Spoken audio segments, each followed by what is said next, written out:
श्रीलंका में महंगाई भूखमरी करीब 5,000 में किलो दूध। चीनी के दाम सुनकर होश उड़ जाएंगे आपके। 550 रुपए में किलो चीनी मिल रही है दोस्तों। 1 किलो चावल 800 रुपए में बिक रहा है। एक सिलेंडर की कीमत 8,000 रुपए तक पहुंच गई है। लेकिन ये तो कुछ भी नहीं है, श्रीलंका के हालात इससे भी कहीं ज्यादा खराब है। आज की तारीख में श्रीलंका के लोग राशन पानी खरीदने की दूर की बात, बीमार होने पर दवाइयाँ भी नहीं ले पा रहे हैं, क्योंकि श्रीलंका के किसी भी अस्पताल में दवाइयाँ है ही नहीं। दवाई के अलावा लोगों की जरूरत की चीजें भी बेहद मुश्किल हो गया है, क्योंकि पूरा का पूरा देश ईंधन की कमी, फ्यूल क्राइसिस से जूझ रहा है। आज श्रीलंका के रिजर्व में इतने पैसे नहीं बचे कि वो पेट्रोल और डीजल को इम्पोर्ट कर सके। श्रीलंका के जिस पेट्रोल स्टेशन में थोड़ा बहुत पेट्रोल डीजल मिल रहा है, उसकी कीमत आम आदमी की जेब से कोसों दूर है। पेट्रोल पंप से कई किलोमीटर तक लाइनें लगी है। हालात इतने ज्यादा गंभीर है कि पेट्रोल पंप की सुरक्षा के लिए श्रीलंका की सेना को तैनात करना पड़ा है। श्रीलंका में आज की तारीख में स्कूल के बच्चे एग्जाम नहीं दे पा रहे हैं, या एग्जाम देने के लिए किसी भी स्कूल में पेपर तक नहीं है। श्रीलंका की बड़ी बड़ी मीडिया एजेंसी अखबार छापना बंद कर दी है, क्योंकि श्रीलंका में आज कागज उपलब्ध नहीं है। सरकार के पास पेपर बनाने तक के पैसे नहीं है। आज श्रीलंका की जो आर्थिक हालत है, 1948 के बाद से श्रीलंका में ऐसे हालत कभी नहीं देखे गए हैं। लेकिन इसका कहीं न कहीं असर भारत में भी देखने को मिल रहा है। हजारों लोग गलत तरीके से भारत में घुसपैठ करने की कोशिश कर रहे हैं। हाल ही में भारत सरकार ने कुछ नावों को अपने कब्जे में लिया। इन नावों में श्रीलंका के तमिल शरणार्थी मौजूद थे, जिन्होंने बताया कि उन्होंने नाव वालों को 50,000 रुपए दिए ताकि वे किसी तरह उन्हें भारत पहुंचा दे। ऐसा ही कुछ 1980 में देखने को मिला था, जब श्रीलंका में तमिल श्रीलंकन सिविल वार की शुरुआत हुई थी। उस वक्त भी तमिल शरणार्थी भारत में पनाह ली थी। आज भी तमिलनाडु में 100 से ज्यादा शिविर मौजूद हैं, जहां पर श्रीलंका से आए 60,000 शरणार्थी रहते हैं। लेकिन असलियत में आंकड़े इससे भी कहीं ज्यादा हैं। इन हालातों को देखते हुए ऐसा लगता है कि श्रीलंका बहुत जल्दी ही दिवालिया घोषित होने वाला है, क्योंकि श्रीलंका पर करोड़ों अरबों रुपए का कर्ज है और कर्ज का बहुत बड़ा हिस्सा उसने चीन से ले डाला है, जो उसकी सबसे बड़ी गलती है। श्रीलंका अगले 12 महीनों में करीब 54,000 करोड़ रुपए कर्जे के रूप में चुकाना है, जिसे कुछ घरेलू और विदेशी कर्ज भी मौजूद है। लेकिन श्रीलंका ने चीन से जो कर्जा लिया है, वो इस कर्जे का 68% है। लेकिन आज भी श्रीलंका की मजबूरी यह है कि आज उसके पास पैसे नहीं है। अपने देश के चलाने के लिए पेट्रोल डीजल तक इम्पोर्ट नहीं कर पा रहा। श्रीलंका की फॉरेन रिजर्व करेंसी पूरी तरह से समाप्त हो गया है। लेकिन सवाल ये उठता है कि क्या श्रीलंका की हालत कैसे हुई। श्रीलंका की हालत काफी पहले से खराब होती आ रही थी, लेकिन इसे पूरी तरह से बर्बाद करने का काम वहां की सरकार ने किया। 2018 में श्रीलंका की करेंसी की 17% गिर चुकी थी। वहीं 2018 में श्रीलंका ने इतना ज्यादा विदेशी कर्जा ले लिया था कि इसके जीडीपी का 67% तक पहुंच गया। यहीं से श्रीलंका की सरकार का मिसमैनेजमेंट शुरू हुआ।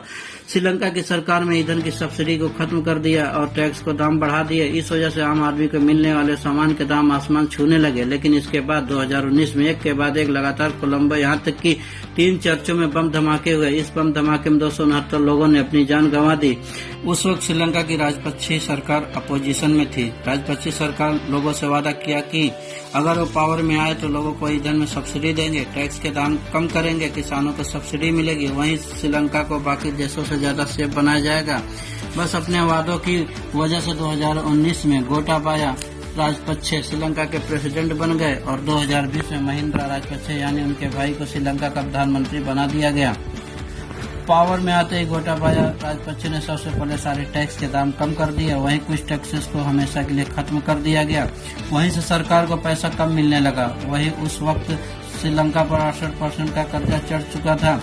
लेकिन यहीं पर राजपक्षे सरकार का मिसमैनेजमेंट खत्म नहीं हुआ। जब राजपक्षे सरकार ने देखा कि उनके फॉरेन रिजर्व बहुत तेजी से खत्म होते जा रहे हैं, तो उन्होंने सबसे पहला अटैक श्रीलंका के किसानों पर किया। श्रीलंका की ज्यादातर कमाई नारियल और चाय पत्ती से होती है और इन पौधों को उगाने के लिए श्रीलंका की सरकार बाहर से खाद इम्पोर्ट करती थी।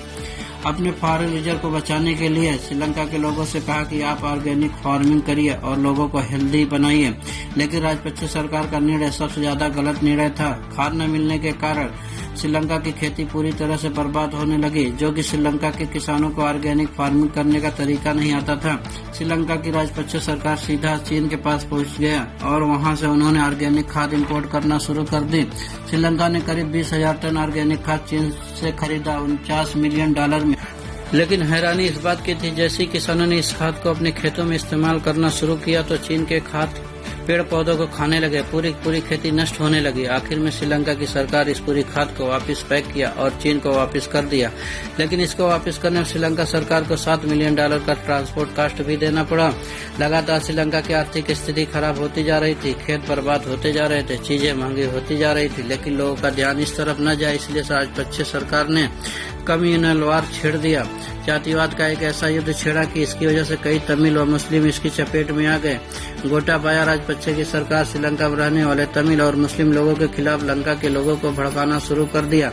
सरकार ने घोषणा कर दी कि इंडिपेंडेंस डे के दिन तमिल में नेशनल एंथम नहीं गाया जाएगा। इस पर पूरी तरह से बैन लगा दिया गया। कम्युनल वार को छेड़ने में वहां की सरकार कामयाब हो चुकी थी। अब श्रीलंका को लोग तमिल और मुस्लिम लोग के ऊपर अत्याचार करने लगे थे। बुर्के को पूरी तरह से बैन कर दिया गया था। राजपक्षे सरकार की तरफ से फैलाए गए इस जातिवाद युद्ध की वजह से कई मुस्लिम और तमिलियन लोगों ने अपनी जान गंवा दी थी। इस पर जब ह्यूमन राइट्स ने जवाब तलब शुरू किया, तब उन्हें भी हरासमेंट झेलनी पड़ी, उनके ऊपर भी हमले किए गए। इसकी वजह से लोगों तक ये खबर पहुंचने ही नहीं दिया गया कि श्रीलंका में तमिल और मुस्लिम लोगों के साथ क्या हो रहा है। राजपक्षे सरकार की तरफ से लिए गए फैसले की वजह से श्रीलंका की खेती लगभग पूरी तरह से बर्बाद हो चुकी थी। कम्युनल वार श्रीलंका में चल रहा था, लेकिन फिर 2020 में कोरोना वायरस ने श्रीलंका की पूरी तरह से कमर तोड़ दी। अब तक श्रीलंका पर कर्जा भी कई गुना बढ़ चुका था। इसके अलावा खेती के बर्बाद होने की वजह से श्रीलंका का इनकम लगभग खत्म हो चुकी थी। श्रीलंका की तीसरा सबसे बड़ा इनकम सोर्स टूरिज्म था, लेकिन त्योहार और बम धमाके की वजह से और कोरोना वायरस की वजह से इनका इनकम जीरो हो गया था। महामारी में श्रीलंका सरकार की जिम्मेदारी थी कि वह दवाइयों को इम्पोर्ट करे और लोगों का इलाज करे, लेकिन उन्होंने एक नया तरीका निकाला। श्रीलंका के हेल्थ मिनिस्टर चन्ना जयसुमना ने श्रीलंका के लोगों से अपील की वो विदेशी दवाइयों को न खाए और प्रार्थना करे और स्थानीय दवाओं को ही सेवन करें, क्योंकि विदेशी दवाइयां किसी काम का नहीं है। इसका असर यह हुआ कि ऑफिशियली आंकड़े के अनुसार कोविड से श्रीलंका में 16,000 लोग मारे गए, लेकिन ये आधिकारिक आंकड़े नहीं। आधिकारिक आंकड़े इससे भी ज्यादा खतरनाक हो सकते हैं।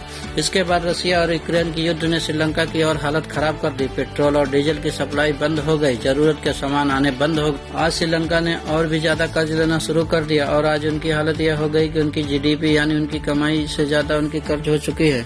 जहां इनका कर्ज 67% था, आज वो 104% तक पहुंच गया। इसके बाद सरकार ने पेट्रोल और डीजल को इम्पोर्ट करना बंद कर दिया। लोगों को चीजें मिलना बंद हो गई। बची खुची चीजों के दाम आसमान छूने लगे। लोगों ने प्रोटेस्ट शुरू किया। आखिरकार प्रधानमंत्री को इस्तीफा देना पड़ा। श्रीलंका के हालातों को देखकर आप खुद समझ गए होंगे, मिसमैनेजमेंट और धर्म की राजनीति द्वारा श्रीलंका को बर्बाद कर दिया गया। और आपको यह भी समझ में आ गया होगा कि मिसमैनेजमेंट और धर्म की राजनीति जिस भी देश में होगी वो बर्बाद होकर रहेगा। इसलिए इस वीडियो को जितना हो सके शेयर करिए, ताकि लोगों के समझ में आ जाए सही मैनेजमेंट से देश चलता है, न कि धर्म की राजनीति।